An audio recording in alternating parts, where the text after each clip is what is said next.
Well, to me, legal empowerment is a tool both for reducing poverty but also for social inclusion.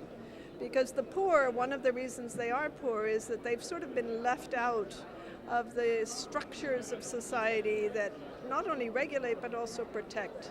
And so it's very important that they should have legal mechanisms to make claims, to settle disputes, to seek justice, and they haven't had that opportunity.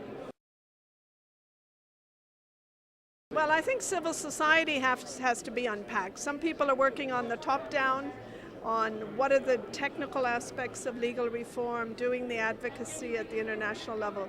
But I think the really important ingredient is to build organizations of the poor themselves that can then articulate their legal needs and demands.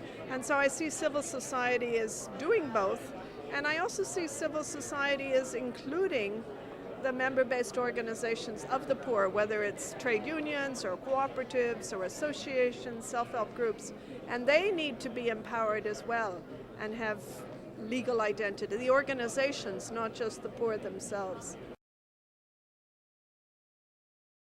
I think our sort of international development agenda, if you will, for the last half century has assumed two things can fix everything. Either the market, that's one side, or from civil society that there's small things that we can deliver, let's say microfinance, and that'll cure poverty.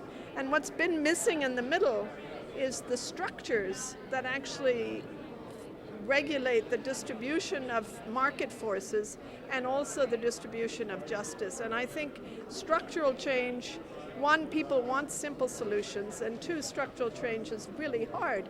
But this is calling for a major rethink of our legal systems. And it's not just getting access, it's reforming the systems so they're more appropriate for the poor.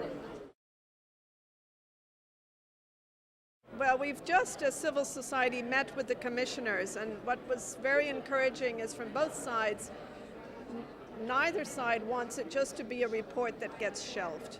And there is a working group on implementation. The commissioners are committed to implementation, and the civil society partners are saying we're willing to hold hands, and that there's a fair amount of experience in these areas of legal rights, whether it's property or labor or business rights. And let's join hands and build on what exists within now this common framework of a sort of global social contract, if you will, that's emerging.